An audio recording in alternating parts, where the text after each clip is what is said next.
ሁሴን አብዱልቀኒና በዳዊት ንጉሴ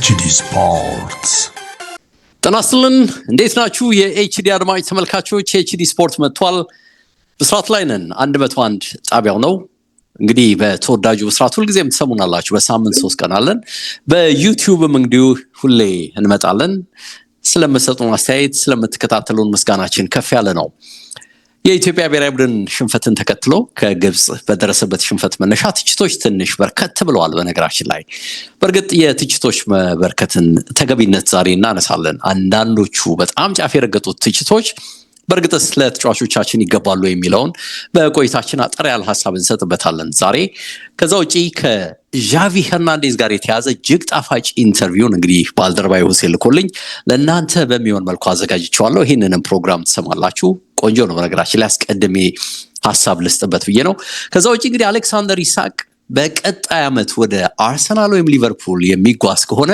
የቀጣይ ዓመት የፕሪሚየር ሊግን የዋንጫ ስኬት የመወሰን አቅም አለው የሚሉ መረጃዎች እየወጡ ነው በርግጥ የተጫዋች ይሄዳል ተብሎ በእርግጠኝነት የወጣ መረጃ ባይኖርም ሊቨርፑልና አርሰናል ግን ከዚህ ተጫዋች ጋር በተያያዘ በክረምቱ አንድ ነገር ይፈጥራሉ ተብሎ ትልቅ ግምት ተሰጥቷቸዋል ወሬዎች ሁሉ ይሄን ነው የሚጠቁሙት እነዚህን ሶስት ጉዳዮች በዛሬ ቆይታችን እናነሳለን በእርግጥ ትናንት ደረጃቸው ከፍ ያሉ የአውሮፓ ጨዋታዎች ነበሩ የብሔራዊ ቡድን ጨዋታዎች በእነሱ ላይ ትኩረት ባናደርግም ጊዜ ካለን በተወሰነ መልኩ እንዳሳቸው ነገሮች እንደሚኖሩ አስባለሁ ባልደረባችን በአካል ዛሬ የለም ከባልደረባዬ ሁሴን አብዱልቀኒ ጋር ነው ቆይታ የማደርገው አብራችሁ እንድትሆኑ ሁላችሁንም በማክበር ጋበዝኩኝ ሁሴኖንም እንዲሁ በማክበር ወደ መድረክ ጋብዛለሁ እንዴት ነህ ብያለሁ እኔ ማክብሬ ኮፍያዬን ዝቅ አድርጌ ሰላም ብያለሁ በአክብሮት ስላልክ አጸፋ በቀኝ ሰጠውን እኮ በግራ ትቀበላለህ አይደል ትንሽ ምን ሞቅ ማለት ስሜት የተሰማ ትመስላለህ ባነጋገር ገና ከጀመሩ አሁን ነው ገና ያፈጠርኩት አቅም ያገኘው ስለዚህ እሱ ኢነርጂ ነው ማለት ነው የሱ ኢነርጂ ይሆናል ጥሩ ነው ሰየው ነው እንኳን አፈጠርክ ጾሙም እየተገባደደ ይመስላል አይደል አንድ ሳምንት ቀረች እንግዲህ ያለቀብል ትሉ ነው ያው ይሄንን ሙድ ትይዙትና ደግሞ ሲያልቅም አለው መሰለኝ ነገር anyway ያ የመጀመሪያው ሳምንት ላይ ወደ ሪትም ለመግባት ትንሽ ያገዳግዳል ሊያልቅ ሲል ደግሞ ያለቀብን አይነት ስሜት ይመጣል ስትለምዶ ይመስለኛል እንደ አይነት ባህሪ ምን ሞቅ ካለ ነገር ውስጥ ትወጣለህ ያ ይመስለኛል ይሄ ባህሪ መጀመሪያ አካባቢ ገና ስትገባ ገብቷል አየሩ ለመልመድ ምናምን ጊዜ ይፈጃል አንዴ ሪትሙ ትገባለህ አቲቲዩዱ አዲስ አበባ ይሆናል አይደል ስትወጣ ደግሞ ይደብራል ሰየው ነው ሁሉም እንኳን በጥሩ ሁኔታ ሄደ የሚበረታታ ነው በነገራችን ላይ ዱዓ በየአካባቢው እየደረሰ እንዳለ ተስፋ አድርጋለሁ አንተም አለ አንተም ዱዓ አድርግ የኛ ብቻ አይደለም አንተም በደንብ ዱዓ አድርግ ለሁሉም የኢትዮጵያ ብሔራዊ ቡድንን ጉዳይ አስቀድመን እናነሳለን ብለናል በርግጥ ቅዳሜ ፕሮግራማችን ላይ እኔና በአካል አስቀድመን ነበር ፕሮግራም የሰራ ነው በዚህ በእኛ አቆጣጠር በእናንተም አቆጣጠር ምቹ ሰዓት ላይ አልነበረም ቀድመን ቀርጸን ለቅዳሜ ፕሮግራሞች መላክ ነበረብን ጠዋት ሬዲዮ ላይ በጠዋት ነው እሱም ሆኖ በርግጥ ጨዋታውም ደግሞ እንግዲህ ብዙ ጊዜ ለመታዘብም ይከብዳል አሁን የኢትዮጵያ ብሔራዊ ቡድን ጨዋታ ከጊዜ ወደ ጊዜ ትኩረት የምትሰጥበት የምትዝናናበት መሆኑ እየቀረ ያለ ይመስላል እኛ እንግዲህ መራቅም ብቻ ሳይሆን ጭራሽ ደግሞ የጨዋታውን ስሜት ከሪትም በደንብ እንድትወጣ ያደርጋል አንዳንዴ ስሜት ሲኖረው አንተንም ጎትቶ የማግባት አቅም እንዳለው ታስባለህ ግንም ይሄ ሁሉ ባለበት ሁኔታ ደግሞ መቼም ዘመናዊ እግር ኳስን ታዝበ እኛ ያለንበትን አንድ ወደፊት ከዛ 2-3 ወደ ኋላ የመርገጥ አይነት ባህሪ ስታነሳ ደግሞ ምንም በቃ ስሜት አልባ እንደሚያደርግ እንደተጠበቀም ሆኖ ሪል የሚሰጡ ደግሞ ይሄንን ነባራዊ ተጨባጭ ሆነት ያወክ ደግሞ የሚሰጡ አስተያየቶችን ስታይ ደግሞ በዛው ልክ እንዴት ነው ባለሙያዎቻችን ምንን አገናዝበው ነው እንዲህ አይነት አስተያየቶችን የሚሰጡት ብለህ ደግሞ ጥያቄ እንድታነሳ የሚጋብዝ ይመስለኛል አለ በደንብ ፈጥሯል አይደል አሁን እግር ኳሱን ስናስብ የዣቪ ሄርናንዴዝን ምናልባት ኢንተርቪው በኋላ ሲሰሙት ብዙ የሚያዩት ነገር ያለ ይመስለኛል ቆንጆ ነገር ነው በእውነት ሰርተ ይላክልኝም ወድጄዋለሁ በነገር ላይ እኔም በጣም ለብዙ አመት ያው ምልህ ሰርተናል። ኢንተርስፖርት ለ22 አመት እንደዚህ አይነት ነገሮችን ሰርቻለሁ፣ ጽፌያለሁ። ብዙ የሚነካኩ በጣም ተች የሆኑ ኢንተርቪዎች፣ ተች የሆኑ ሀሳቦች ታገኛለህ ከነሱ ልምድ መነሻ። የዣቪ ሄርናንዴዝ ግን አሁን በጣም ነው የተመቸኝ። አይ ዶንት ኖ ለምን እንደሆነ በጣም ነው የተመቸኝ እና በተለይ እዚህ እግር ኳሱን ለኛ ለስፖርት ቤተሰቡም ጥሩ ትምህርት ይሰጣል የሚል እምነት አለኝ ዴቭ። እና ጥሩ ነው በጣም ኮቺንግ በተለይ ኢቨን እሱ ራሱ አንድ ዳይሜንሽን የነበረ አምሮ የነበረው በቃ ምን ክሩፊስታ አይደለም የሚለው የሱ አፕሮች የነበረው አካሄዱን እንዴት አሰልጣኝ ከሆነ በኋላ ወደ ሌላ ባህል ውስጥ ከገባ በኋላ ለመቀየር እንዴት እንደተገደደ ዓለም ደግሞ እንዴት እየፈጠነ እንዳለ የገለጸበትን መንገድ ስታይ እግር ኳስ ለውጡ አንተ መለስ ብለህ የራስን ሀገር እንድታይ ነው የሚያስገድድ የሚመስለኝ። በአሁኑ ሰዓት አለ ሪከቨር አድርገው አለ ወዲያው አታክ ለመግባት 3 ሰከንድ ነው የሚፈጀው አለ። ከሪከቨር ወደ አታክ 3 ሰከንድ ትክክል። በ3 ሰከንድ አንተ ላይ መተው ጦራቸው ይመዙባል። እና ይሄን ስታይ ነው ደግሞ መልሰህ እኛ ሀገር ላይ የሚሰጡ አስተያየቶች ምንን መሰረት አድርገው ነው ብለህ ጥያቄ እንድታነሳ ጋብዝ ይመስለኝና እስቲ ነው እንግዲህ አይ ቲንክ አንዳንድ እንደው በፎቶሾፕም ተደግፈው አንዳንድ ተጫዋቾቻችን ላይ የወጡት ነገሮችን ስታይ ያሳዝናል አይደል? አዝኛለሁ እኔ ማይቼ መቼም ይሄ ሶሻል ሚዲያው አንዳንዴ ለመጥፎ ነገር ሲውል በቃ መስመር ስቶ ጥጉ ድረስ ነው የሚሄደውና በእርግጥ ያሳዝናል። የእውነት ማን ነው ዴቭ ነገ ታዲያ ብሔራዊ ቡድን የሚጫወተው? ማን ፍላጎት ይኖረዋል? ማን ፍቅር ይኖረዋል? ማን ነው ደፍሮስ የብሔራዊ ቡድን ማሊያ የሚለብሰው ከዚህ በኋላ? ዴቭ እንደዚህ ተጫዋችን እንደዚህ በዛም በዚህ እያለክ እየሰራህ እያወረድከው እየሰደብከው ከሱ ምንድን ነው የምትጠብቀው ታዲያ? ከነገው የኢትዮጵያ ብሔራዊ ተጫዋች ምን ትጠብቃለህ? እንደዚህ በጣም ከባድ ነው ዴቭ። ያውም ደግሞ በኢትዮጵያ ስታንዳርድ በቶፕ ሌቭል እኮ ደጋግሞ የተጫወተ ልጅ ነው በእኛ ስታንዳርድ። ፕላስ እኔ አሁን በኋላ ጠቅስላለሁ በአስቻለውና በሳላህ መካከል ያለው ልዩነት እኮ ዴቭ ሰማይና ምድር እኮ ነው። ይሄ ልጅ እኮ አስታውሳለሁ አንድ ኢንተርቪው ሲሰጥ እኛ ሬዲዮ ሰርተኛ ከ31 ዓመት በኋላ አፍሪካ ዋንጫ ጊዜ እኛ እንግዲህ ሬዲዮ ሰርተን ወደ ስቴዲየም ነው ታስታውሳለህ? እሱ ከሀገሩ ከዛ ከደቡብ መጥቶ ተሰልፎ ምን ብሎ ሲያወራት እስከሚችል አስታውሳለሁ። ያ ድሪሙን እንግዲህ አስበው አሁን ያንን ህልሙን ባለው ሌቭል እየተጫወተ ነው። ባለው ሌቭል ማለት በኋላ ግልጽልሃለሁ። እና ከዛ በላይ ከአቅሙ በላይ ምን ያድርግ ይሄ ልጅ? ፕላስ እኔ አይቼዋለሁ ጨዋታው እንዴ ልዩነቱ ነው ያላየሁት። ይሄን ያህል ያሳማው ነገር አላየሁበትም። እንደውም አለርት ሆኖ ነው ያየሁት። ሳላህ ፊት እኮ ነው የቆመው። ሳምንቱም ሙሉ የአውሮፓ እኮ ተጫዋቾችን በቃ እንደ ተራ ዕቃ እኮ እያለፋቸው እንደፈለገ የሚሽከረከርባቸው ተጫዋች እኮ ነው። በሱና በዚህ ልጅ መካከል በጣም ጋፕ አለ። በሱ ብቻ ሳይሆን በአጠቃላይ እና ይሄን ያህል ውርጅብኝ አልገባኝም። ከምን የመጣ ነው? አንዳንዴ አክተር ኑን የሚሉ ጸሐፊዎች አሉ። ኳስ እናውቃለን ሁሉ ነገር የሚያውቁ ሰዎች አሉ። አንዳንዴ ግራ የሚገባ ሁሉ ነገር የሚያውቁ ሰዎች እናውቃለን የሚሉ ስለ ኳስ ያውቃሉ፣ ስለ ሃይማኖት ያውቃሉ፣ ስለ ፖለቲካ ያውቃሉ። ግን ስትከፍታቸው ምንም አያውቁ። ውስጣቸው ግን ምንም ነገር የለም። ግን ምላሳቸው ግን እንዳዋቂ በቃ እንትን ሲል ታዋለ እና እኔ ፍራቻዬ ከዚህ በኋላ ማን ነው ብሔራዊ ቡድን ደፍሮ የሚጫወት ነው? ማን ነው የሚጫወት የሚችለው ነው የሚያስፈራኝ። ይሄ ነው የሚያስፈራኝ። ኢንትረስቲንግ ነው። እሺ ምንድነው ልዩነቱ ብለህ ነው እንግዲህ የምታስቀምጠው? ካየ ነው ትችቱ ተገቢ ነው። ይሄንን መንቀፍ አለብን። እንዲህ አይነት ነገሮች ሲመጡ የእውነትም እያለን ያለ ነው በስታንዳርዳችን የሚገባንን ደረጃ ደርሰን ወይም ደግሞ ማድረግ የሚገባንን አድርገን ተገኝተናል ከሚል ስሜት አይደለም። በቃ ያለንበትን እውነት እንረዳ ነው ማለት 2-0 ብንሸነፍም የሽንፈቱ ትልቁ በቃ መገለጫ ነው ተብሎ የሚጠቀስ አይደለም። ከዚህም የባሰ ነገር ገጥሞን ስለሚያውቅ ማለት ነው። ሜዳ ላይ ያልተመቸህን ነገር ስታንዳርዱን ምኑን መተቸት ተገቢ ነው ብዬ አምናለሁ። ካልተመቸህ አልተመቸህም፣ በቃ ልዩነቱን በደንብ አድርገህ ማንጸባረቅ ይገባል። ግን ላፊ ሄደህ ወደ ግለሰቦች ማንነት በቃ ወደ ግለሰቦች ማንነት ወደ ምናምን በቃ ወደዛ ስትሄድ ነው ትንሽ መስመር ያለፈ የሚመስለኝ እንጂ የኢትዮጵያ እግር ኳስን ስተችኩል በቃ የተለመዱ ነገሮች ነው። ሁሌም የማይለወጡ ነገሮች ስላሉ የምትሄድባቸው የሚታወቁ ነገሮች አሉና እኔ አይ ቲንክ ያበሳጨኝ እኔንም አንተንም የሚመስለኝ ይሄ እላፊ ነገሩ ነው። በቃ ፐርሰናል መሆኑ ነው የሚያስጠላው፣ እላፊ መሆኑ ነው የሚያስጠላው። ስፖርት ሚዲያውና ሶሻል ሚዲያው ሁለቱም ሚዲያ ናቸው። ኦፍ ኮርስ ግን ስፖርት ሚዲያው ግን የተሻለ ማቹር ያደረገ ክፍል ነው ብለን ነው የምንጠብቀው።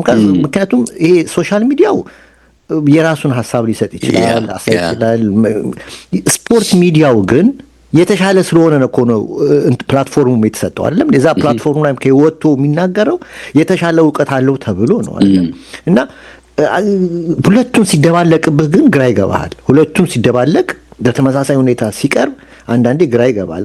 እንደው እውነት ስለዚህ ጨዋታው ስለ ካዛብላንካ ጨዋታ ስንመለከት እንደው ዝም ብለን ስንመለከት በጥቅል ሀሳብ መነሻ ከጨዋታው በፊትና ቢፎር ኤንድ አፍተር በሚል ማለት ነው። ከጨዋታው በፊት ምን ውጤት ጠብቀን ነበር እስቲ አስቡ። እና ከጨዋታው በኋላስ ያገኘነው ውጤት የጠበቅነው ነው ወይስ አንሷል ወይስ በስቷል? አሁን እንግዲህ በውጤት ደረጃ ነው። ከጨዋታው በፊት እንግዲህ አስበው። በእርግጠኝነት ከጨዋታው በፊት ምናወራ የነበረው ግብጽ ብሔራዊ ቡድን በተመለከተ ስለነ መሐመድ ሳላ ስለ ኡማር ማርሙሽ ሲወራ ነበር ሳምንቱ ሙሉ። የነሱ መመረጥ የብዙዎቻችን ግምት በቡድናችን ላይ ስንት ጎል ይቆጠራል የሚል ነው። ከዛም አልፎ ምልህ የጎል ጎተራ ሆነን እንዳንሰደብ የግል ፍራቻ ብዙዎቻችን ሀሳብ እንድንይዝ ነው ያደረገን አይደለም ያደረገን እና ኦፍ ኮርስ ከግብጽ ጋር ሲጫወት ብዙ ጊዜ ያው ከኳሱም አልፎ የሆነ የፖለቲካን ጉዳይ አለው እና ስለዚህ አሁን ትንሽ መስመር ምልህ እንትን ያለ ጠበቅ ያለ ነገር ነው። ኦፍ ኮርስ ይገባኛል። ግን መሬት ላይ ካየን ግን ከውጤት መነሻ ከሆነ የሁሉም ጥያቄ ብዙ ጎል ፍራቻ ከነበረው አንጻር አዌይ ማች ላይ ሄዶ የከፋ አይደለም። በግብጽ 2-0 መሸነፍ ጥሩ ነው የምትለው አይደለም? የከፋ ውጤት አይደለም። በቃ 2-0 እኮ ምንም አይደለም። ትላልቅ ሀገሮች እኮ ብዙ ጎል ይገባባቸዋል አይደለም እንዴ ዴቭ? እኔ ቤሎሪዞንቴ በተገኘውበት ስታዲየም እኮ አዘጋጅ ሀገር ብራዚል በጀርመን 7 ገብቶበታል። ታዲያ ሰሚፋይናል አስተያስበው እና ስለዚህ አሁን ይሄን ስታስብ 2-0 አዌ ሄዶ ከዚህ ስብስብ ጋር መውጣቱ በውጤት አንጻር የከፋ አይደለም፣ ያን ያህል የሚያስተችም አይደለም። እና በተለይ ለእግር ኳሱ ቅርብ ላልሆኑ ሰዎች እንግዲህ ይሄ ትርጉም ሊሰጡ ወይም ደግሞ ብሔራዊ ቡድን ብቻ አንዳንዴ ገብቷል። አንዳንድ ሰዎች አሉ ብሔራዊ ቡድን ብቻ ሲጫወት የሚያዩ ለእግር ኳሱ ቅርብ ያልሆኑ እና በሁለቱ ሀገሮች መካከል ባለው የፖለቲካ አለመስማማት የተነሳ የሚጠብቁት ገብተዋል። በቀጥታ እንዴት ይሸነፋሉ ነው የሚለው። መሸነፉን ስለሚሰማ እንዴት ይሸነፋሉ በግብጽ እንዴት ልክ አይደሉም ይላል። ገብቷል። እና የሀገር ወዳድ አይደሉም፣ ይህ ስብስብ ፍቅር የለውም ለማሊያው ምናምን የሚል አስተያየት ሲሰጥ ነው የምትሰማው። ምክንያቱም አያውቁትማ። ገብቷል። ችግሩ ግን ይሄ አይደለም። ይሄ እግር ኳስ ጦርነት አይደለም ዴቭ፣ ጦርነት አይደለም እግር ኳስ። ፉትቦል ሌላ ጉዳይ ነው። ይሄ ወይ ፖለቲካ አይደለም። እግር ኳስ ሌላ ነው። ይሄ ፉትቦል ነው። እና ወደ ፉትቦሉ ደግሞ ስትመጣ እግር ኳስ ደግሞ የዘራኸውን ነው የምታጭደው። የዘራኸውን የደከምክበትን ነው ፊድባክ የምታገኘው፣ ያልደከምክበትን አታገኘውም። እና በሁለቱ ቡድኖች ስብስብ ላይ እጅግ የበዛ የደረጃ ልዩነት አለ። ምክንያቱም ያጨድነው ምናጭረው አሁን በትንሹ እንኳን ስትመለከት አሁን ዝም ብለህ ማርኬት ቫሊዎችን ስመለከት ነበር የግብጽ ተጫዋቾች። አሁን የሳላ ማርኬት ቫሊዩ $60 ሚሊዮን ነው። የኦማር ማርሙሽ $65 ሚሊዮን ነው። ምክንያቱም የ26 እና 32 ዓመት ላይ ስለሆኑ የትሬዜጌን ብትወስደው $8.4 ሚሊዮን ነው ማለት የኒሱን ሴንትራል ባንኩን ብትወስደው የመሐመድ አብደልሙናይም የሚሉት $3.7 ሚሊዮን ነው። ወይም ደግሞ የአልሃሊ የሚጫወተው ማርዋን አቲያ የሚሉት $2.4 ሚሊዮን ነው። እንግዲህ እነዚህ ስታርቲንግ ላይን አፑን ስትመለከት በዚህ በማርኬት ቫሊዩ ዋጋቸውን ስትመለከት የአጠቃላይ የቡድኑ ስብስብ ዋጋ ከ140 ሚሊዮን ገደማ ይደርሳል። ከ140 ሚሊዮን ዶላር በላይ ናቸው የሚያወጡት።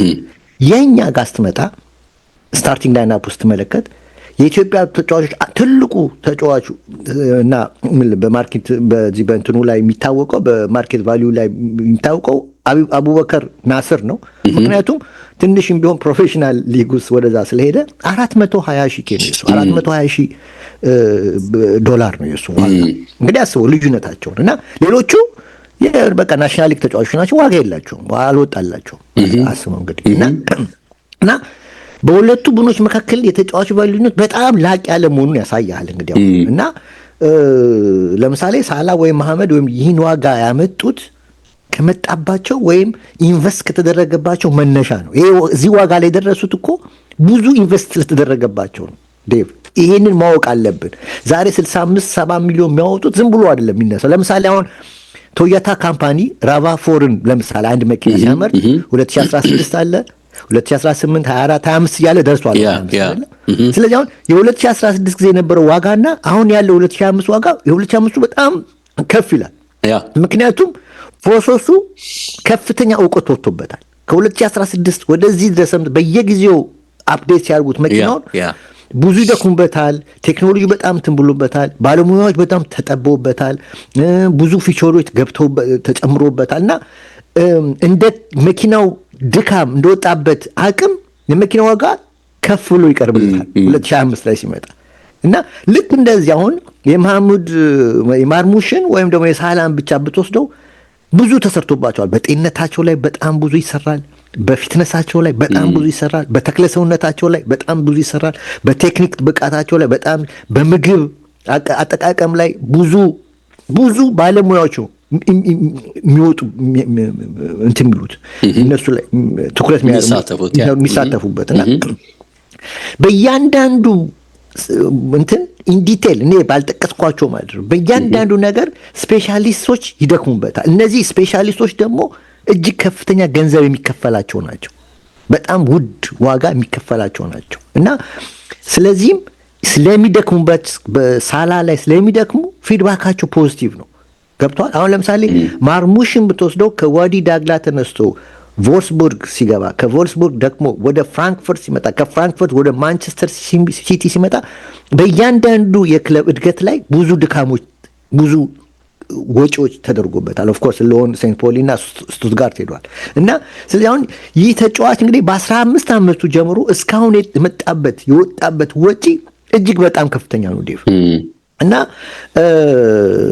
የኛ ጋር ስትመጣ የኛ ተጫዋቾች በመጀመሪያ ደረጃ ቢና ሲ እንኳን ሲጫወቱ በአብዛኛው እድሜያቸው እዛ ነው የሚያልቀው 25 እና 26 ላይ ነው ያሉት። 25 እንግዲህ እኔ ያለው ኢትዮጵያ ቢና ሲ የሚጫወቱት ልጆች 24 25 እድሜ ነበሩ የነበሩት እና ፕሮሰሱ ምንም ሳይንሳዊ አይደለም። ከዛ ሲመጡ 28 30 ሲደርሱ ዋናው ቲም ላይ ደርሳሉ።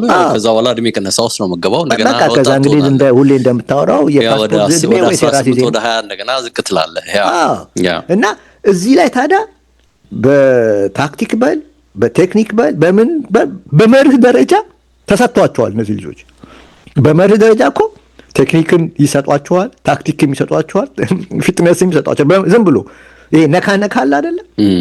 ግን ችግሩ ምንድን ነው? የሚሰጣቸው ትሬኒንግ ሳይንሳዊ ስላልሆነ እንትን አይደለም። ምንድን ነው ትክክል አይደለም። ዶዙም ልክ አይደለም። ምኑም በቃ ሁሉ ነገሩ ልክ አይደለም። ገብቶሃል?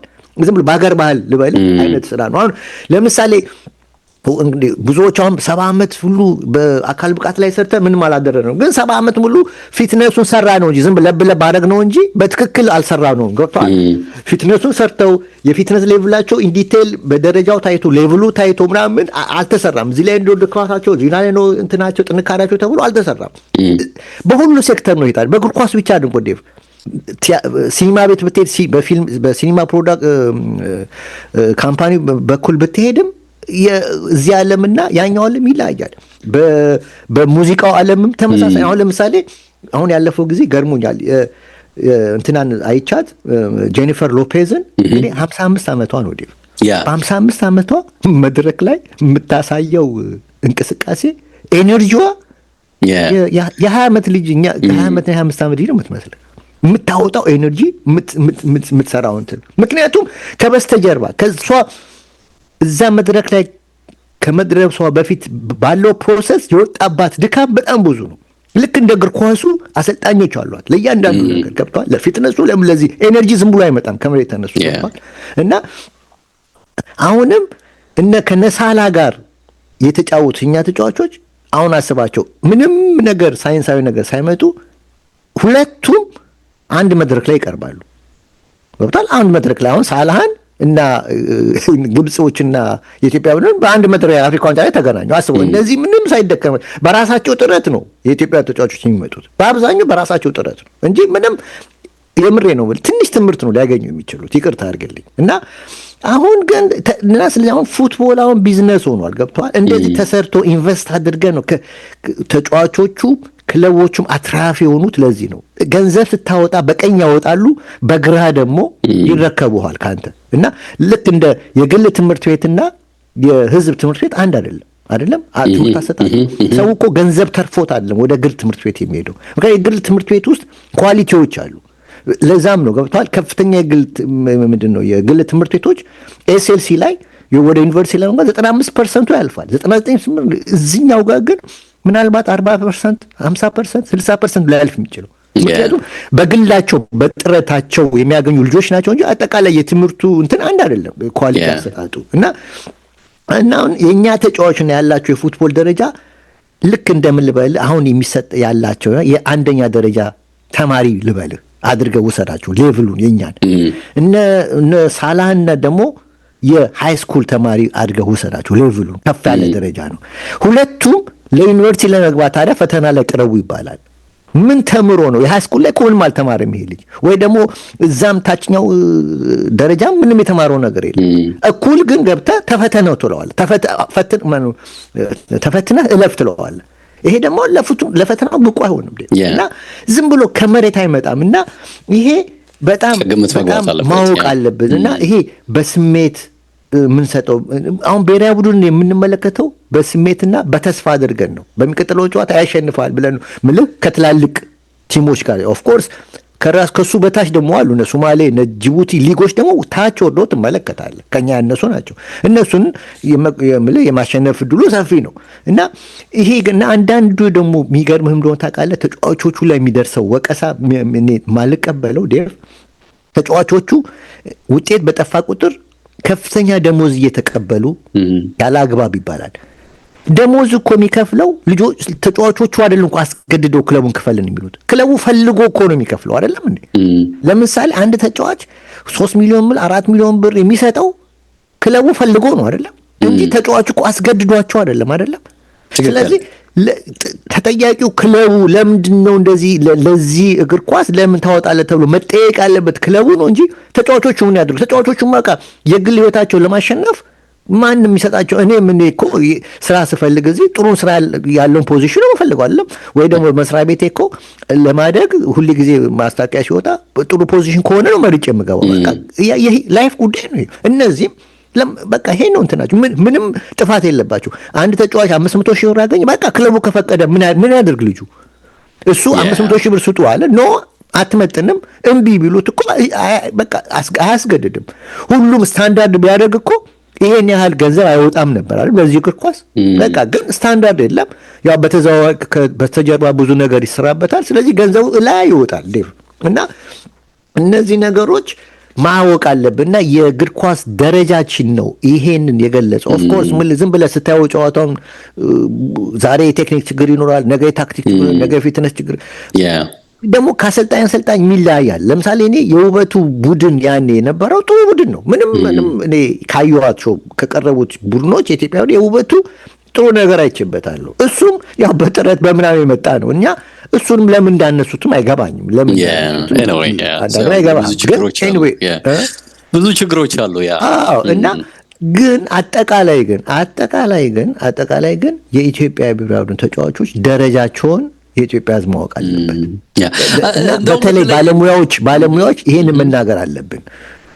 እንደውም እድለኛ የሚያደርግ ነገር እኮ አለ ነው አሁን በቂ እንደውም የዝግጅት ጊዜ ባለመኖሩ አሁን የጠቀስከውን ሰፊውን ጋፓሃል እንደውም እኮ ሽንፈት አልደረሰብንም። ለምን ግብጾቹም ቢሆን በአጭር የለብለብ ዝግጅት በ2-3 ቀን ዝግጅት መተው ነው እንዲህ አይነት ጨዋታ የሚያደርጉትና እንደውም አንዳንዴ ሊያስቆጨን የሚገባ የሚመስል ሁሉም የሚያየው በእግር ኳስ ደረጃቸው እኮ ወይም ደግሞ ለእግር ኳስ በሚሰጡት ትኩረት ከኛ የባሱ እንኳን ሀገሮች የተሻለ ነገር እየሰሩ እኛ እንዴት አንሰራም የሚል ነገር ሲመጣ ታያለህና ችግሩ እነዚህ ሀገራት የሀገር ውስጥ የእግር ኳስ አፕሮቻቸው ከኛ እንኳን በባሰ ሆኖ አትሊስት ነው ምለው በጣትም ይሁን በ10-20 የሚቆጠሩ ከሊጋቸው ወጥተው የሚጫወቱ ተጫዋቾችን ያፈሩና እነዛ ተጫዋቾች ደግሞ ወደ ሀገራቸው ተመልሰው ሲመጡ በሂደት አሁን ቅድም የጠቀስካቸው በአካዳሚ በባለሙያ ብዙ ተለፍቶባቸው በአመጋገቡ በፊትነሱ በምኑ በቴክኒኩ በምኑ ብዙ ወጥቶባቸው መተው ብሔራዊ ሌቭል ላይ ሲደርሱ በዋናው ቡድን ደረጃ ሲደርሱ ጥሩ እንኳን የሀገር ውስጥ አሰልጣኝ ሳይኖር ያዛ የተገበሩትን እዛ ያገኙትን ነገር በብሔራዊ ቡድን ላይ በደንብ ሲተገብሩት እናያለን። የኛ ሁሉም የኛ ችግር ሁሉም ጋር ገባ አይደለ? በሁሉም አቅጣጫ በቃ አናገኝም። ባለሙያ ሲባል ዞር ስትል ባለሙያ የለም። አካዳሚ ስትል አካዳሚው በቃ ያው ነው። ዝም ብሎ በወሬ አለ ወሬውም አለ ብዙ ይወጣበታል እንጂ በጣም ብዙ ገንዘብም ነው የሚፈስበት። እሱን ታያለ እንዳልከው ነው። ከአመጋገብ ጋር የተያዘው ችግር ብዙ ነው። ምንድነው የምንሰጣቸው ራሱን የቻለ ችግር ነው። በእድሜ ካታጎሪ ላይ የተካንዱ ወደ አንዱ ከፍ ሲሉ ምንድነው የት ነው የሚደርሱት የሚታወቅ ነገር የለምና እኚህ ሁሉ ባሉበት ሁኔታ እንግዲህ ከሀገር እንኳን ወጥተው በትንንሽ ሊጎች መጫወት ያልቻሉ ተጫዋቾችን ይሄንን ሁሉ እርጅብ ስትወርድባቸው የኛ ሁሉንም ያማከለ አይደለም ወደሚለው መደምደሚያ ነው የሚያደርስና በሁሉም ነው ያልታጀብን በሁሉም ታደለን ነገር የለምና ትንሽ ግራጋቢ ነገር አንድ ሐሳብ ልስጥህ አሁን ብዙ ጊዜ አሁን ቅድም የተከስካቸው አሁን እንደነ ዌስት አፍሪካ አሁን ዛሬ ትላንትና ይቆል ዛሬ ጋቦን ኬንያን 2-1 አሸነፈች እና መሪ ሆናለች። አሁን ከኮትዲቯር ሁለተኛው ነው እና አሁን ናይሮቢ ላይ ሁለቱን ጎል ያገባው ፒየር ኦባሚያንግ ነው እና ኦባሚያንግ እንግዲህ ጋቦናዊ ነው። ፈረንሳይ ሊግ የተጫወተ ነው። እንደዚህ ዌስት አፍሪካ ኖርዝ አፍሪካ እድሎች ያግኝተዋል። አውሮፓ በእነሱ ይጠቀማሉ ፕሮፌሽናል ተጫዋቾች ስለሆነ አሁን አፍሪካ ዋንጫ ለመግባት ወይ ፕሮፌሽናል ተጫዋቾች በአውሮፓ ያስፈልጋል አሊያም ደግሞ ሊግህ ጠንካራ ማለት አለ ጠንካራ ነው ወይ ደግሞ ፕሮፌሽናል ሊግ መሆን አለበት አትሊስት ጠንካራ ሊግ መሆን አለበት። እኛ እድሎች እናገኝ ለምሳሌ ይሄ አፍሪካ ዋንጫ አሁን 2-3 ገብተናል። ውበቱ አስገብቷል እንትናም አስገብቷል ካፍ ማልፈናል ቸውነት ቢሻው ያኛውን ካፍ ሻምፒዮንሺፕ ሁለተኛው ላይም ገብተናል ምናምን እና እኛ ይሄ መድረክ ለመልማዮች ጥሩ አጋጣሚ ነበር። ግን ኢትዮጵያ ተጫዋቾች በአውሮፓ ዋንጫ አልተመለመሉ። ለምን? ይሄን መጠየቅ አለባቸው። አሁን አንዳንዶቻችን ምን ይላል መሰለህ የኛው እድል ስላላገኙ ነው ይላል። እድል ማግኘትም አይተዋቸዋል ግን ብቁ አለመሆናቸውን ስላዩ ነው እንጂ አንተ በጣም ጥሩ ተጫዋች ከሆንክ ቀን ጊዜ አይፈጅብህም። ወዲያው ነው በአውሮፓ የምትጠየቀው። በአውሮፓ ክለቦች ወዲያው ነው እንደው ቢያንስ እንደ ዋናው እነዚህ ቶፕ 5ዎቹ ባይሆኑ እንኳን ቢያንስ በነ ቱርክ በነ ግሪክ በነ ዝቅተኞቹ አለ አይደል በነ ስዊዘርላንድ በነ ዴንማርክ ትጠየቃለህ ቢያንስ። እኛ ግን ተጫዋቾቻችን ብቁ ስላልሆኑ መድረኩን አግኝተዋል እኮ የመታየት መድረክ ተገኝቷል። ኮንቲኔንታል ውድድር ላይ ቀርበዋል። ኮንቲኔንታል ውድድሩ ደግሞ በአውሮፓ ተላልፏል። ዓለም ዋንጫ ሁሉ ማጣሪያ ሁሉ ተላልፏል። ግን ትኩረትን ይሳዋሉ ቢኮዝ ያውቁታል። ፊትነስ ስንል ዝም ብለን መሮጥ ብቻ አይደለም። ብዙ ነገር ፊትነስ ለረጅም ጉዳት የምንጋለጠው ለምን እንደሆነ ይገባል እኮ ስትወጣ እና ስለዚህ ይሄንን ማወቅ አለብን። ይሄ የአጠቃላይ የሲስተም ችግር ነው። ተጫዋቾቹ ከኛ ጋር ተጫዋቾቹ ከዚህ በላይ ማድረግ አይችሉም። በቃ መስጠት የሚችሉት ይሄ ነው። ኢንትረስቲንግ እዚህ ላይ እንደው ንቋጨውና አንድ ስቴፕ ላራምደው በተለይ እዚህ የአሌክሳንደር ኢሳቅን ዝውውር እናነሳለን ብዬ ነበርና በእርግጥም ጉዳዩ የተጨበጠ ነገር አለው ለማለት ቢከብድም ግን ይሄ ተጫዋች አሁን በጣም ትኩረት ያደረጉበት እንደ አርሰናል ሊቨርፑል ሊወስዱት የሚችሉ ከሆነ ቀጣይ ዓመት ዋንጫን የመውሰድ በቃ ላይክ በደንብ አንድ እርምጃ ከፍ ሊያደርግ ወደ ዋንጫው እንደሚችል ኮዲው መገናኛ ብዙሃን እየጠቆሙ ነውና ይሄ ተጫዋች ለማስፈረም ኮዲው ባንክ መስፈር ያስፈልጋል የሚለው ነገር እየተነሳ ነው። ሊያውም ደግሞ የሚለቅ ከሆነ እሱ ፍላጎቱ ካለው ተጫዋቹ ኒውካስልም ደግሞ ይሄንን ፍላጎቱን አድምጦ የሚለቀው ከሆነ የሚል ነገር ይወጣል። ዴቪድ ኦርንስትንም ሆነ ፋብሪዚዮ ሮማኖ አርሰናል እና ሊቨርፑል ይህንን ልጅ ኮስተር ብለው እንደፈለጉት እየተናገሩ ነው። በነገር ላይ ኮስተር ብለው ሊቨርፑል እንደውም ቀድሞ የተጫዋቹ ካምፕን አናግሯል የሚል መረጃ ወጥቷል። ፋብሪዚዮ ሮማኖ ነው ይህንን ትኩረት ሰጥቶ ሲያነሳ የሰማሁት። ከሊቨርፑሎች ቀደም ብለው እያናገሩ ስለሆነ ካምፑን መረጃ ወጥቷል። አንድ የሚታየው ነገር ግን ይሄ ተጫዋች የሚለቅ ከሆነ ጠንካራ የሆነ ፍክክር በተለይ በሁለቱ ክለቦች አሁን በተለይ በሁለቱ ክለቦች መካከል ይደረጋል ነው። ምናልባትም እንግዲህ ሌላ ክለብ በጉዳዩ ስለ አለመግባቱ ወደፊት ማወቅ አይቻልም። አሁን ባለው ሁኔታ ግን ሁለቱ ክለቦች አሉ ይባላል። ግን ከአርሰናል እና ሊቨርፑል አንዱ ቢወስደው በቀጣይ ዓመት የሊግ ዋንጫን ለማንሳት ትልቅ እርምጃ እንደመራመድ ይቆጠራል የሚል መረጃ ተይዞ እየወጣ ነው እና በእርግጥም ስታየው የእውነትም ሁለቱ ክለቦች ውስጥ መግባት የሚችል ከሆነ ይህንን የመወሰን አቅም እንዳለው እያየን ካለነው ነገር አንጻር ማለት እንችላለን እኛም በግላችን። ይሄ የሁለቱ ፉክክር 2023 ላይ ዴክላን ራይስን ለማስፈረም አርሰናል እና ሲቲ ያደረጉትን ፉክክር ያስታውሳል የሚሉ ወገኖች ከወዲሁ እየመጡ ነው። ያኔ ታስታውስ ከሆነ ራይስ ወደ አርሰናል አደላ። እንዲያውም ሲቲ ያስቀድሞ ያቀረበውን የ90 ሚሊዮን ፓውንድ ከማሳደግ ወደ ኋላ ያለው በተጫዋቹ ምርጫ መነሻ ነው ይባላል። ታስታውሳለህ? በቃ አርሰናልን መምረጡን ካምፑ ሲያቅ ከዛ በኋላ ሂሳቡን ማሳደግ አልፈለገም። አርሰናል እንደውም ተሸውዶ ሲቲ ከፍ አድርጎ ይመጣል ብሎ ጠብቆ ሂሳቡን ባንዴ ወደ 105 አይ ቲንክ ካልሳሳትኩ አሳደገውና ጉዳዩ አለቀ። ግን ሲቲ አውቆት ነበር በቃ የተጫዋች ወደዛ እንደሚሄድ ልቡ እንዳደላ ስላወቀ ከዛና በኋላ አላሳደገውም የሚል መረጃ ወጣ። ከዛ ሄዱና አርቴታ እንግዲህ ይህንን አጋጣሚ እንዴት እንደተጠቀሙበት ታስታውሳለህ? ዴክላን ራይስን ለማግኘት በአርሰናሎች በኩል ለዋንጫው ለመብቃት እርሱ ብቻ አንድ የጎደላቸው ፐዝሉን መሙያ አማራጭ እንደሆነ ሊያሳምኑት ይገባል የሚል ነው እየቀረበ ያለው ምክንያት። ከዛ ውጪ ግን ለተጫዋቹ ወደፊት እድገትም ቢሆን አርሰናል ሁለኛ ክለብ እንደሆነ ማሳመን ይጠበቅባቸዋል የሚል መረጃ ወጥቷል። እንግዲህ ሊመቸው እንደሚችል ይጠቁማሉ። በክለቡ ያለው ኦዴጋርድ ደግሞ የቀድሞ የሶሲዳድ አጋሩ በመሆኑ እንዲያሳምነውም እንግዲህ የቤት ስራ መስጠት አለባቸው የሚል ነገር ወጥቷል። ከዛ ውጪ ግን ልክ እንደ ሊቨርፑሎች ሁሉ አርሰናሎችም ተስፋ የሚያደርጉት ኒውካስል ዘንድሮ በቻምፒየንስ ሊግ የመሳተፍ እድል እንዳያገኝ ነው ይላል ያገኘሁት መረጃ። ምልህ ግልጽ ነው።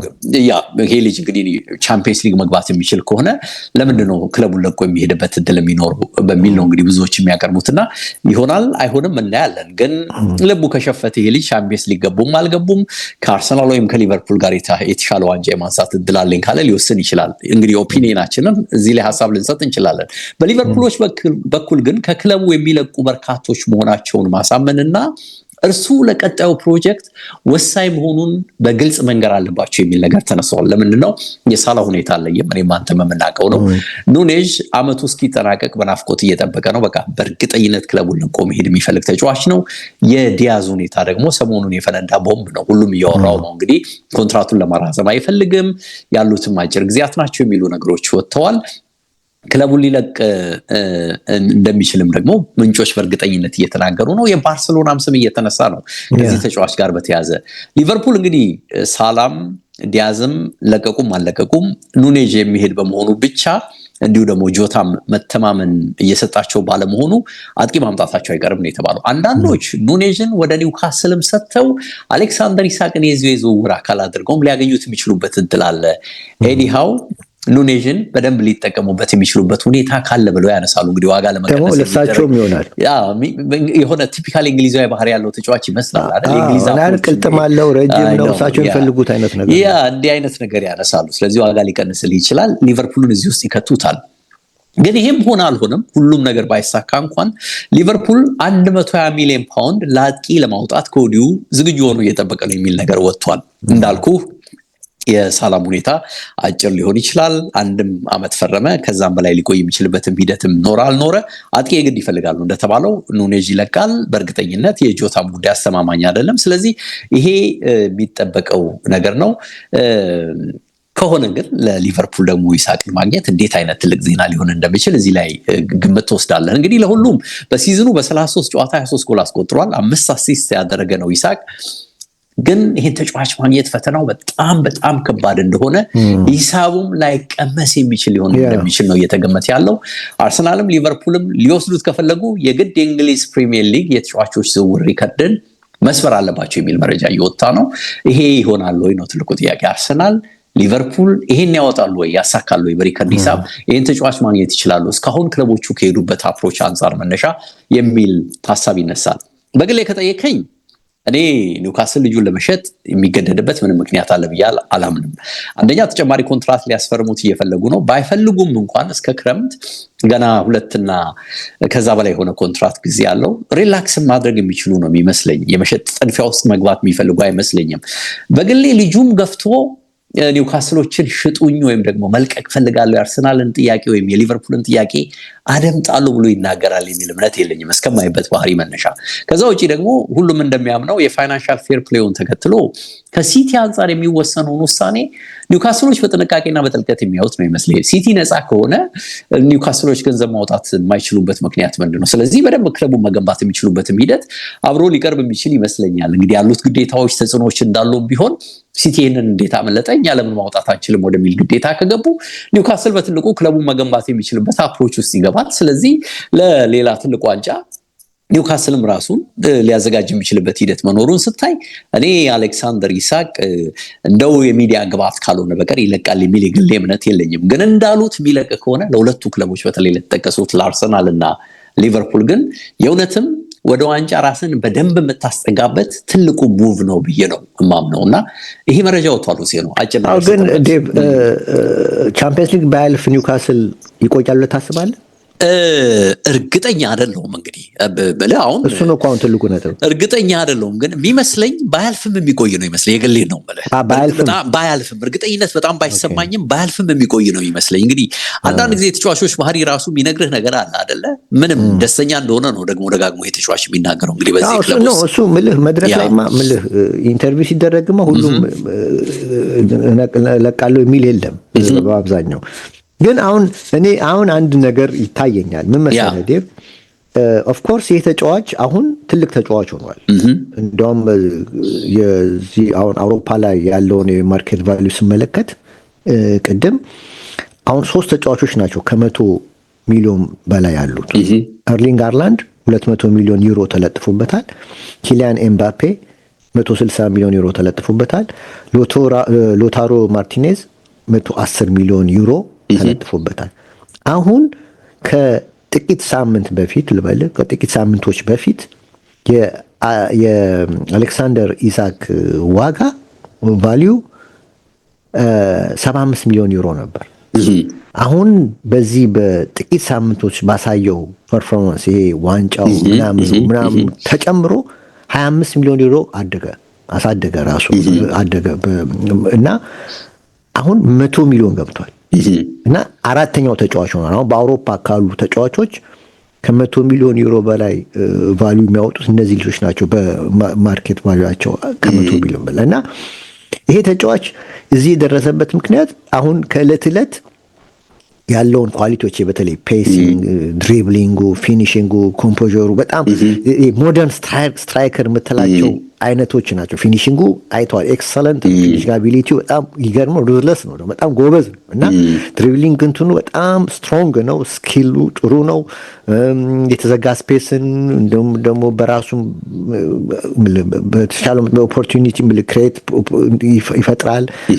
ጥሩ እንትኖች አሉት እና በጫና መሃል ወሳኝ ኳሊቲውን ያወጣል። በጭንቀት ውስጥ ማለት በጫና ውስጥ እና የአየር ላይ ጨዋታ እንትኑ ኳሊቲው ጥሩ ነው እና ፔስ እና አክሰሌሬሽኑ በጣም ጥሩ ነው።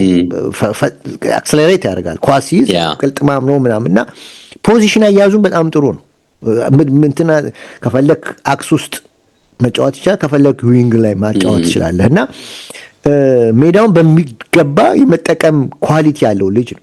ስለዚህ አሁን ይሄን ነገር ደግሞ በትላልቅ ጨዋታዎች አሳይቷል። ከሊቨርፑል ጋር አሳየ፣ ከአርሰናል ጋር አሳየ፣ ኦፍ ኮርስ ከትላልቅ ቲሞች ጋር እንትን ማለቱ ዋጋ እንዲጨምር ያደርገዋል እና ከዛ መነሻ ይሄ ልጅ እዚህ ጨምሮ ይሄ ዋጋ ደግሞ እዚህ ሲጨመር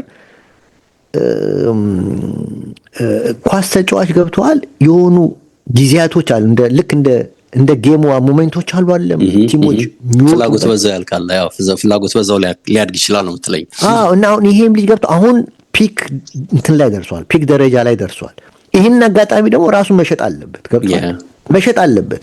አለበለዚያም እዛም ቢሆን ኒውካስልም ቢሆን ዋጋውን እነ ሳላህ እኮ አንድ ሰሞን ሁሉም ተጫዋቾች እኮ የሚያኮርፉት ወደው አይደለም። አሌክሲስ ሳንቼዝ አርሰናል ውስጥ ኮንትራቱ ላይ ፒክ ደረጃ ሲደርስ ኳሱን ወደ ራሱ ያደርጋል።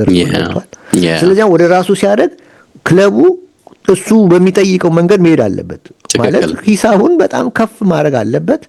አለበለዚያ ግን መግረምገም ይመጣል፣ የስራ ፍላጎት መቀነስ ይመጣል፣ ከዛ ይወጣል።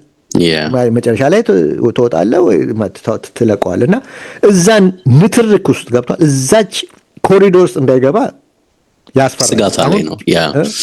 ሰዓታችን ሄዷል እና ቋጣው እንጨርስ። እሱ ስጋት አለኝ ነው። ዞሮ ስጋት አለኝ። ስለዚህ ልጁ ምናልባት ገብቷል። እንደዚህ አማካሪዎቹ በቃ አሁን ፒክ ደረጃ ደርሰሃል በቃ እንትን በል ነው ሊሉት ይችላሉ። ኖ ይሆናል ማለት አይደለም። ራስን ነው ግምትህን ነው የምትሰጠው። ራስን ወደ ትልቅ ክለብ ስቴፕ ወደ አንድ ስቴፕ ወደ ላይ ከፍ አድርግ ሊሉት ይችላሉ። ኦፍኮርስ አንተም ባልከው መንገድ ደግሞ ሊከሰት ይችላል። ሀሳብ ነው ሁለቱም ሀሳብ ለመስጠት የዣቪ ሄርናንዴዝ ጉዳይ ወደ 21 ደቂቃ ስለሚፈጅ ነው ያስቆምኩ። እሱን እንከታተላለን። እኔም አንተም ቆንጆ ነው ብያለሁ። አድማጭ ተመልካቾችም እንዲከታተሉት እንጋብዛለን። በዚህ አጋጣሚ በቀጥታ ወደዛ ነው የምናልፈው። ሴኖ አንተን አሰናበትኩ። እንዲሁ አድማጭ ተመልካቾችንም ይህንኑ እንዲከታተሉ ጋብዤ እኔ እናንተ በዚሁ እናብቃ። ኢንተርቪውን ይከታተሉ። መልካም ጊዜ ብያለሁ። ባይ ባይ ሌቭ ቻው ቻው። በ2000 አጋማሽ ላይ የዓለምን ትኩረት ስቦ የነበረው የባርሴሎና ቡድን እንደው ሁሌም ስሙ ሲጠራ ይሰማል። በእርግጥም የማጥቃት እግር ኳስን ለሚወድ ተከታታይ ያ ቡድን እንደ ሞዴል ተደርጎ የሚወሰድ ነው። የዚያ ቡድን ዋናው አቀጣጣይ ደግሞ ዣቪ ሄርናንዴዝ ክሬቪየስ ወይም ደግሞ ዣቪ በሚል የሚጠራው የኳስ አርቲስት ነው። የተጫዋች በተወዳደረባቸው ውድድሮች ውስጥ 31 ጊዜ ድል በማድረግ 31 ዋንጫዎችን ተጎናጽፏል። ዓለም ዋንጫ፣ ቻምፒየንስ ሊግ፣ ሊግ ዋንጫዎች፣ ኮፓ ውድድሮች፣ ሱፐር ካፖችና ሌሎችም። ዛሬ 45 ዓመት ላይ የሚገኘው ዣቪ ቁመቱ 1 ሜትር ከ70 ሴንቲሜትር ሲሆን 68 ኪሎ ይመዝናል። ጃንዋሪ 25 ቀን 1980 የተወለደው ዣቪ በባርሴሎና 24 ዓመት ሲያሳልፍ በኳታር አልሳድ ደግሞ በተጫዋችነትና አሰልጣኝነት ለ6 ዓመታት ቆይታ አድርጓል። የፍራንስ ፉትቦል ሪፖርተር ፍሎሮ ቶርሹ ዣቪን በመኖሪያ ቤቱ ድረስ በመጓዝ ያዘጋጀውን እጅግ በጣም ጣፋጭ የሆነ ሪፖርታጅ እንድትከታተሉ ለዛሬ ይዘነው መተናል፣ አሰናድተነዋል። እንጀምራለን። የእግር ኳስ ፍልስፍናውን በተመለከተ አስቀድሞ ዣቪ ይናገራል።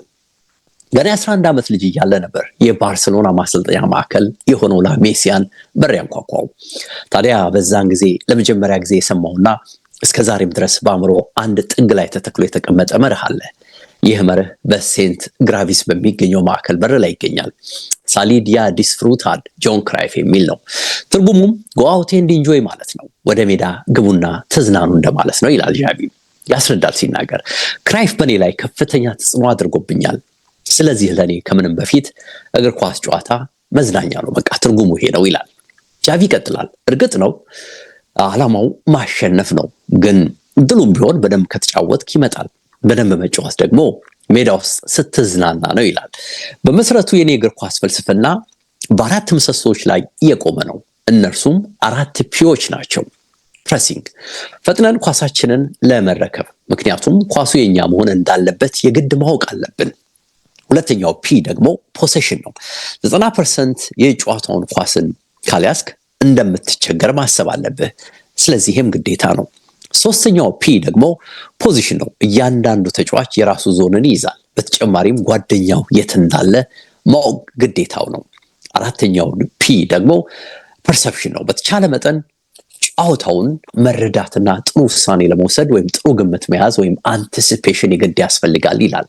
እዚህ ላይ ግን እኔ 5ኛ ፒን መጨመር እፈልጋለሁ። ይሄ ደግሞ ፓሽን ነው ይላል። ሜዳ ውስጥ ያለ ተጫዋች የግድ ፓሽን ወይም ፍቅር ለእግር ኳሱ ሊኖረው ይገባል በሚል ዣቪ ይገልጻል። በቀጣይ ሰመር የመመለስ ወደ እግር ኳስ የመመለስ እቅድን በተመለከተ ነበር እንግዲህ ቀጥሎ ደግሞ ዣቪ ተጠየቀው። ለ3 ዓመት በባርሴሎና ቆይታ ሲያደርግ በተቻለ መጠን ፍልስፍናውን ለማስረጽ ሙከራ አድርጎ ነበር። ግን 45 ዓመቱን ሻማ በጃንዋሪ ላይ ያበራው ዣቪ እረፍት ለመውሰድ ተገደደ። ታዲያ በዚህ ጊዜ ውስጥ የሚደረጉትን ውድድሮች በሚገባ ግን ይከታተል ነበር። በቀጣይ በጋ ወራትም ወደ አቋረጠው ሙያ ለመመለስ አቅዷል። ዣቪ ይናገራል። በመሰረቱ ኳስ የሚጫወቱ ቡድኖችን ማየት መከታተል እወዳለሁ። የፔፕ ማን ሲቲን፣ የቪንሰንት ኮምፓኒ ባየርን፣ የዣቪ አሎንሶ ሌቨርኩሰንን፣ የአርቴታው አርሰናልን፣ የአርነ ስሎት ሊቨርፑል የመሳሰሉትን እከታተላለሁ። ከዚያም ውጭ ግን ቶትናምን፣ የኑኖ ስፕሪቶ ኖቲንጋም ፎረስትን፣ የዴዘርቢ ማርሴይን እና የሉዊስ ኤንሪኬ ፒኤስጂን እንዲሁም ስራዎቹን በደንብ ገመገማለሁ። ከዚያም አልፎ የሳውዲ የኳታርና የፖርቹጋልንም ሊግ የመከታተሉ እድል አለኝ በሚል ይገልጻል። ጋዜጠኛው እዚህ ጋር መሀል ገብቶ ጥያቄ አነሳ። ወደ አሰልጣኝነት ስትመለስ ታዲያ በተለየ ትኩረት የሚሆነው ወይም የሳበ ቡድን አለ ማለት ነው? ጃቪ ይመልሳል። ነው ለማንም ክፍት ነኝ። በነገርህ ላይ በላሊጋም ቢሆን ሌላ ቡድን መያዝ እችላለሁ።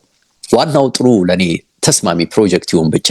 ዋንጫዎችን የማግኘት ፍላጎቴ ላቅ ያለ ነው። ዋናው ኦብጀክቲቭም ይሄ ነው። ስለዚህ የሚመጡልኝን ጥያቄዎች ለመስማት ዝግጁ ነኝ። አንድ ብሔራዊ ቡድን ተረክቤ ለዓለም ዋንጫ ማሳተፍ ወይም ደግሞ ማግኘትን ይሆናል። የሊግ ቡድኖችንም ቢሆኑ እቀበላለሁ። በቻምፒየንስ ሊግ የፈረንሳይ ተወካዮችን ተከታትያለሁ።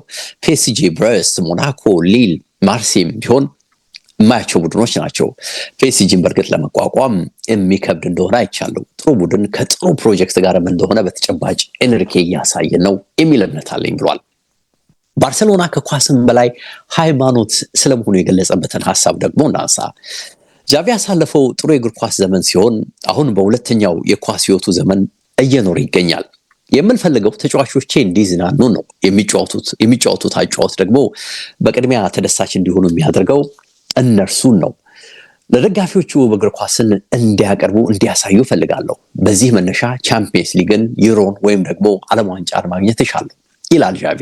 በተጫዋችነት ዘመኑ ከስፔንና ባርሴሎና ጋር በዚህ መልኩ አሳክቷል። ባርሳ ህይወቱ ክለብ ነው። ሆኖም ከዚህ ክለብ ጋር በቅርቡ መለያየቱ የሚታወስ ነው። ጃቪ ይናገራል። አንድ የማረሳው ዕለት አለ።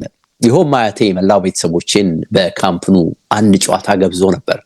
ለኛ ባርሴሎና ከኳስም በላይ መሆኑን ወይም ሃይማኖት መሆኑን ያንጸባረቀበት ነበር አጋጣሚ። በእርግጥ የጃቪ ቤተሰብ ለእግር ኳስ ስፖርት በጣም ቅርብ ነው። ወደኋላ መለስ ብሎ ጃቪ በትዝታ ያወጋል። ከሶስት ወንድሞችና እህቶች ጋር ቀኑን ሙሉ ማለት ይቻላል በመኖሪያ ቤታችን ውስጥ ከኳስ ጋር ስንሮጥ ነው የምንውለው። ታዲያ የማናፈርሰው የማንሰብረው ቁሳቁስ አልነበረም ያኔ። መኖሪያ ቤታችን የሚገኘው ሰሜን ባርሴሎና 30 ኪሎ ሜትር ርቀት ላይ በምትገኝ ቴሬሳ ነበር። ታዲያ እዚያ ኳስን እንተነፍሰው ነበር ማለት ይቻላል። 24 ሰዓታት ሙሉ ወሬያችን ስለ ኳስ ነበረ። አባቴ በጥሩ ሌቭል ተጫውቷል። 3ኛ ዲቪዚዮንን በመጫወት ያሳለፈ ነው። አቴ በአንድ ትምህርት ቤት ውስጥ ደግሞ የስፖርት ፕሬዝዳንት ነበር። እናቴ ደግሞ ኳሱን በጣም ትወዳለች። ታዲያ በትምህርት ሰዓት ጊዜ እረፍትም ሲኖር ኳስን መቀጥቀጥ ዋናው ስራዬ እንደነበር አስታውሳለሁ ይላል ጃቪ። ላሜሲያ 7 ዓመት ስለነበረው ቆይታ ደግሞ ቀጥሎ ይናገራል። በ1991 ጃቪ ህይወቱን የሚለውጥ አንድ የስልክ ጥሪ ደረሰው። ከባርሴሎና ጥሪው ሲደርሰኝ ዕለቱ በህይወቴ ሙሉ የተለየ ነበር በማለት ንግግሩን የሚጀምረው ጃቪ ሲቀጥልም ሰውነቴን በጠቅላላ መስዋዕት አድርጌ ፕሮፌሽናል ለመሆን በቅቻለሁ። ትኩረቴ ፍጹም የተለየ ነበር። ዲሲፕሊን፣ ሰዓት አጠቃቀም፣ አመጋገቤ፣ ሁሉም ነገር የተለየ ነበር። ያደኩበት ቤተሰብ እነዚህ ነገሮች ላይ ጠንቃቃ መሆኑ ይበልጥ ለስኬቱ ከፍተኛ አስተዋጽኦ አድርጎልኛል ይላል ጃቪ። በላሜሲያ ለ7 ዓመታት ቆይታ አድርጓል። በመጨረሻም በ1998 ዓ.ም ወደ ዋናው ቡድን እንዲገባ እድሉን ያመቻቹለት ሉዊ ቫን ሃል ናቸው። ታዲያ የነበረውን ሁኔታ ጃቪ ዛሬም ያስታውሰዋል። 1 ሜትር ከ70 ሴንቲሜትር ማለት እችላለሁ። ያኔም ትንሽ ልጅ ነበርኩኝ። ነፋስ የሆንኩኝ ቀላል ሚዛን የነበረኝ ነበርኩ። ጥንካሬ አልነበረኝም፣ ፍጥነትም የለኝም፣ ደካማ ነበርኩኝ። ግን ለክሩፊስታ ሞዴል አጫወት ደግሞ ብቁ ነበርኩኝ። እነዚህ ሁሉ በጊዜያቸው እንደሚመጡ አስብ ነበር። ፍጥነት፣ ቅልጥፍና፣ ሁሉም ነገር ጥንካሬ በአግባቡ እንደሚመጡ አስብ ነበር።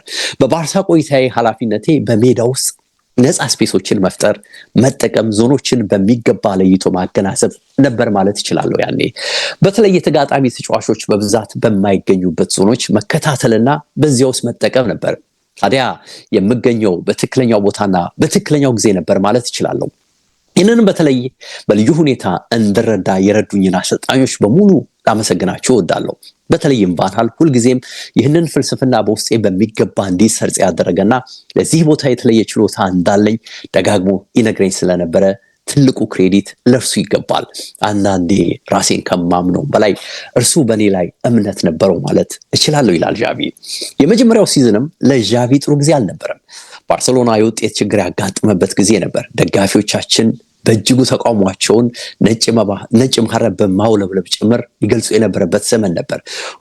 ቡድኑ ውጤት ርቆታል። እንቅስቃሴው ማርኪ አልነበረም። ከ1999 እስከ 2004 ድረስ ክለቡ አንድም ጊዜ ሻምፒዮን መሆን አልቻለም። ታዲያ ስለ ወቅቱ ጉዳይ ሲናገር ዣቪ በ2000 ላይ ሉዊስ ፊጎ ቡድኑን መልቀቁ ትልቁን ክፍተት የፈጠረ ነበር። ልክ ሜሲ ባሎን ዶር ካገኘ በኋላ ባርሴሎናን ቢለቅ ብላችሁ አስቡት። ፊጎ የቡድናችን አምበል ነበር፣ የቡድኑ ምርጡ ተጫዋች ነበር። በዚህ ላይ ደግሞ የተቀላቀለው የኛ ተቃራኒ የሁልጊዜም ባላንጣችን የሆነው ሪያል ማድሪድን ነበር። በቡድኑ ውስጥ ገና ብቅ ያለን ወጣቶች እነ ካርሎስ ፑዮል፣ ቪክቶር ቫልዴስ፣ ኢኒየስታ፣ ጋብሪ የመሳሰሉት ገና ህፃናቶች ነበረን እና ለኛ ወቅቱ በጣም የተሰቃየንበት ነበር ማለት ትችላለሁ። ቀና ብለን እንኳን ለማየት 4 ዓመታት መቁጠር ተገደን ነበር። በባርሳ ታሪክ ጥሩ ጊዜ እንዳሳለፍኩት ሁሉ እንዲህ አይነት ፈታኝ ጊዜ ማሳለፍ ያለው በማለት ዣቪ ያለፈውን ጊዜ ያስታውሳል። በረሃም ማቋረጥና እንደገና መወለድን የተመለከተበትን ህይወት ደግሞ እናሳ። ይህንን በረሃን አቋርጠን ባርሳ እንደገና ተወለደ ማለት ይችላል። በ2003 አንስቶ ኃላፊነቱን ፍራንክ ራይካርድ ተረከበ። በወቅቱ ራይካርድ ኃላፊነቱ ላይ እንዲቀመጥ ሪከመንድ ያደረገው ጆን ክሩፍ ነበር። ራይካርድ ደግሞ ከሆላንድ ትምህርት ቤት የተገኘ የክራይፍ ሐሳብን የሚከተል አሰልጣኝ ነበር። ቀስ በቀስ ቡድኑ ስርዓት መያዝ ጀመረ። ከዚህም ሌላ ታላላቅ ተጫዋቾች ቡድኑን ተቀላቀሉ። ሮናልዲኒዮ፣ ጎቾ፣ ኤቶ፣ ዴኮ፣ ዡሊ፣ ራፋ ማርኩዝ እና ሌሎችም በጥቂቱ ነበሩ። እነዚህ ተጫዋቾች ደረጃቸው ላቅ ያለ እንደመሆኑ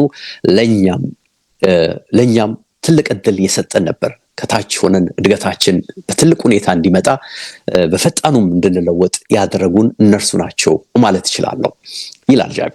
ከራይካርድም ጋር ባርሳ 2 ጊዜ ላሊጋና በ2006 በታሪኩ ለሁለተኛ ጊዜ ሆነውን የቻምፒየንስ ሊግ ዋንጫን በፓሪስ አሳካ። ይህንንም ዣቪ ሲያስረዳ በጣም አስቸጋሪ ጊዜ ነበር ያሳለፍነው። በተለይ እኛ ከማሰልጠኛ ማዕከል ውስጥ ያደገን ተጫዋቾች በእጅጉ ተተችተናል። ዋንጫ የማንሳት አእምሮ የላችሁም ተብለናል። በእውነት በወቅቱ እነዚህ ትችቶች ለማስተናገድ በጣም ይከብድም ነበር። ስለዚህ የመጀመሪያው የላሊጋ ስኬት በራችንን ወለል አድርጎ ከፍቶልናል ማለት ይችላል ይላል ዣቪ። ከዚያም በ2008 እንግዲህ ፔፕ ጋርዲዮላ ኃላፊነቱን ተረከበ። በእርሱ ጊዜ ደግሞ ባርሳ ሌላ ዳይሜንሽን ላይ ተገኘ። ዣቪ ይናገራል። ከ2006 በኋላ 2 ሲዝን ያለ ዋንጫ አሳለፍን። ስለዚህም ሌላ አሰልጣኝ እንዲመጣ እንቅስቃሴዎች ተጀመሩ። ከብራዚል፣ ፖርቹጋል ብቻ በርካቶች በየጊዜው ይጠቃቀሳሉ። በመጨረሻ ክሩፍ ማንን ለዚህ እንደሚያጭ ተጠየቀ። እርሱም ያለማመንታት ጋርዲዮላ አለ። በጊዜው ሁለተኛውን የባርሴሎና ቡድንን ያሰለጥን ነበር ጋርዲዮላ። እኔም ከፔፕ ጋር ትልቅ ስራ እንሰራለን የሚል ሐሳብ ወዲያው ነበር ያስኩት። ከፔፕ ጎን ተጫውቻለሁ እናም ፐርፌክሽኒስት እንደሆነም አይቻለሁ። ለፍልስፍናው ቅርብ የሆነ የሥራ ፍላጎቱ ሊያቅ ያለ መሆኑን በሚገባ አውቃለሁ። እናም እርግጠኛ ነበርኩኝ እንደሚሳካለት ይላል ዣቪ። አዎ በፔፕ መርህ መሰረት ዣቪ የባርሴሎና ዋናው ተዋናይ ሆነ። ዣቪ ይናገራል።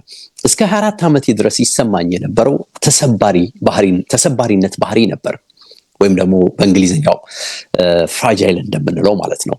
አቅም እንደሌለኝ ትንሽ እንደሆንኩኝ ነበር። በተለይ የስቴቨን ጄራርድን ሊቨርፑል፣ የፍራንክ ላምፓርድን ቼልሲ ወይም ደግሞ የአንድሪያ ፒርሎ ሚላንን ስንገጥም ሁልጊዜም በአእምሮ ውስጥ ይሄ ጨዋታ በጣም ከባድ ይሆናል የሚል ሐሳብ ነበር የሚመላለሰው። ከ4 ዓመቴ በኋላ ግን የተገነዘብኩት ሌላ ነገር ነበር። ዋናው የጨዋታውን ባህሪ መረዳት፣ ላቅ ያለ የአካል ብቃት ደረጃ መያዝና ኮሌክቲቭ ስራ ብቻ ነው።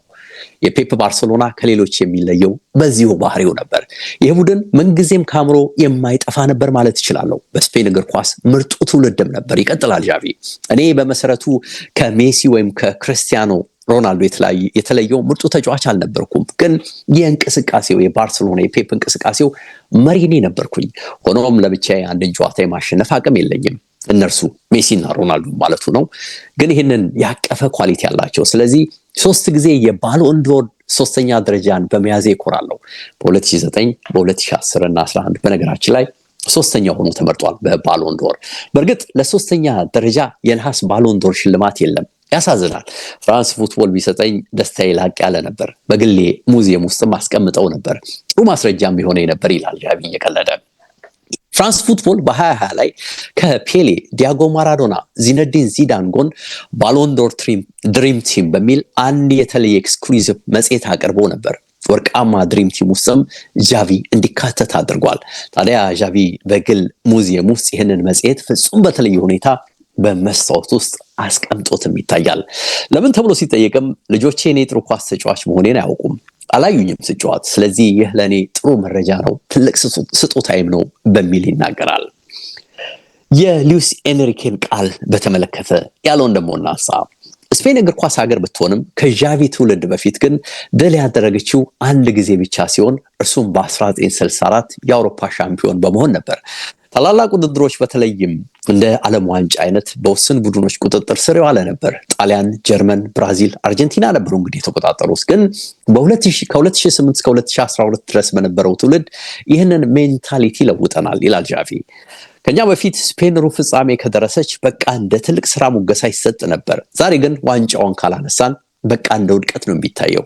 የስፔንን ፉትቦል ታሪክ ለውጠናል። ሁሉም በትዝታ የሚቀመጥን ቡድንን ሰርተናል ይላል ዣቪ። ለአሰልጣኝ ሉዊስ አራጎኔዝ ትልቅ ቦታን ይሰጣል በዚህ ረገድ።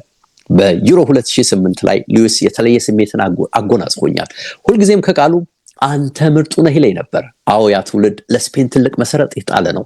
እኔ ዴቪድ ቢያ፣ ሰርጂዮ ራሞስ፣ አንድሬስ ኢኔስታ፣ ዴቪድ ሲልቫ፣ ፈርናንዶ ቶሬዝ እና ኢከር ካሲያስን የመሳሰሉ እዚህ ቡድን ውስጥ ነበሩ ይላል ዣቪ። እንደውም አንድ ትዝታም አለው እዚህ ላይ። በ2014 በሜዳችን በአትሌቲኮ ተሸንፈን ላሊጋ ስናጣ ከዚያም ሲዝኑ መጨረሻ ላይ ብራዚል በተደረገው ዓለም ዋንጫ በአንደኛው ዙር ውጪ ስንሆን ለማቆም እግር ኳስን ፈልጌ ነበር። ከኒውዮርክ ሲቲም ጥያቄ ቀርቦልኝ ነበር።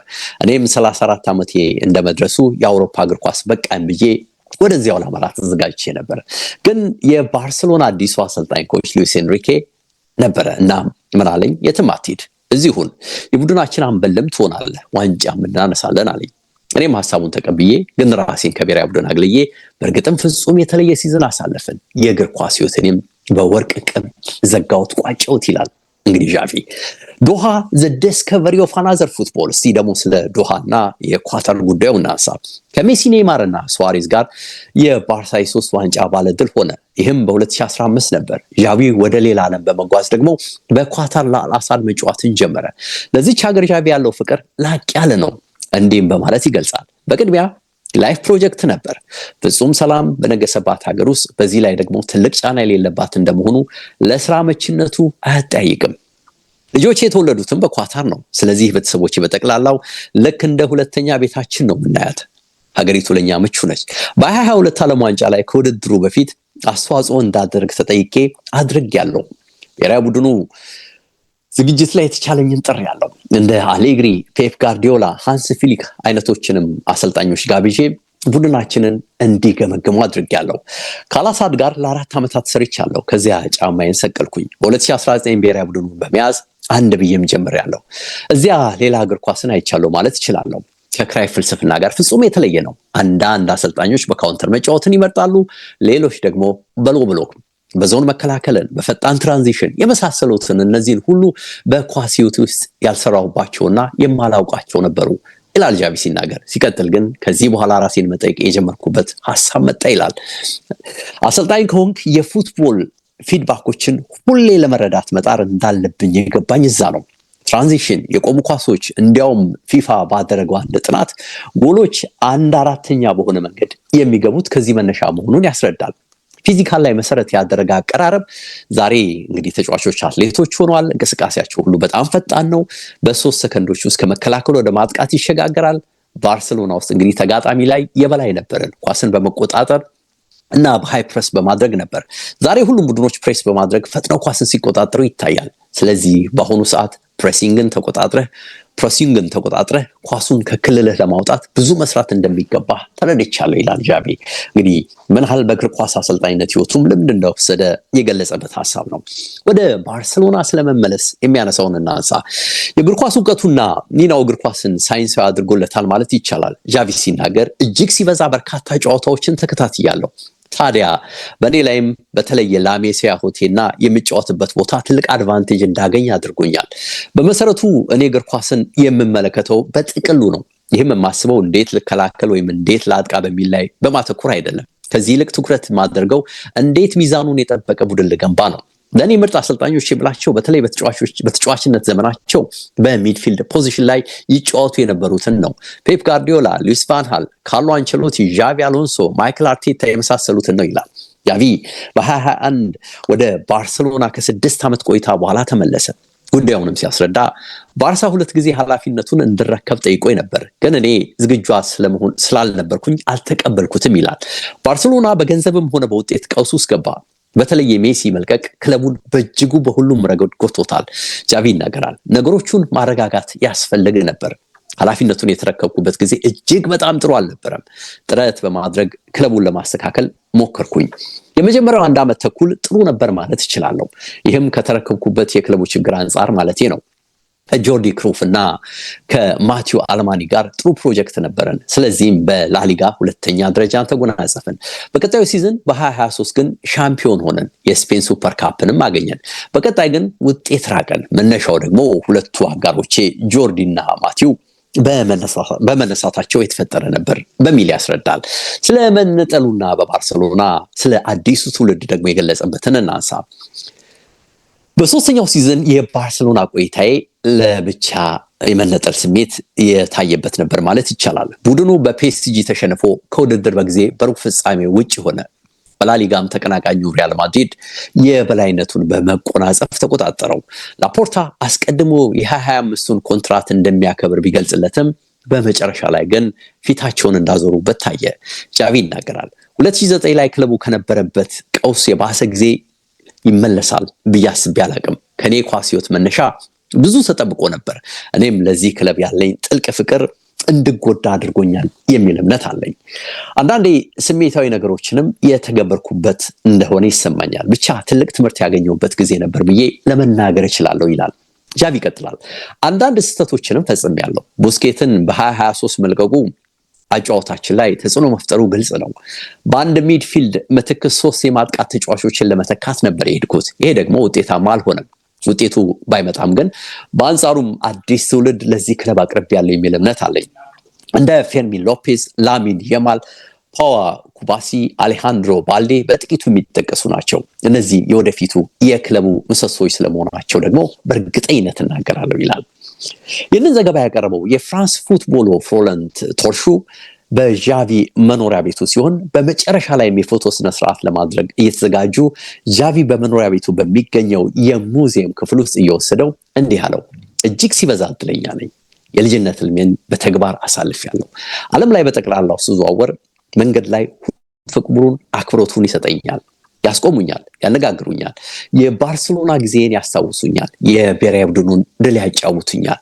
ኳስ ተጫዋች ማግኘት ያለበትን ዋንጫዎች በጠቅላላው አግኝቻለሁ። ቻምፒየንስ ሊግ፣ የዓለም ዋንጫ፣ ዩሮ የመሳሰሉትን የደስታዬን ጫፍ ቀምሻለሁ፣ አይቻለሁ ማለት እችላለሁ። የሚገርምህ ህፃን እያለሁ በፓርክ ውስጥ ኳስ ሲጫወት ይሰማኝ የነበረውን ደስታ በተመሳሳይ በዓለም መድረክ እግር ኳስ ላይ አጣጥሜዋለሁ ማለት እችላለሁ። በቃ ፍጹም የማይነጻጸር ደስታ ነው። እስከ መጨረሻው ድረስ አጅቦኝ እግር ኳስን ያቆምኩት በማለት እንግዲህ ስሜቱን ለጋዜጠኛው ገልጾለት ቆይታውን አብቅቷል። መልካም ጊዜ።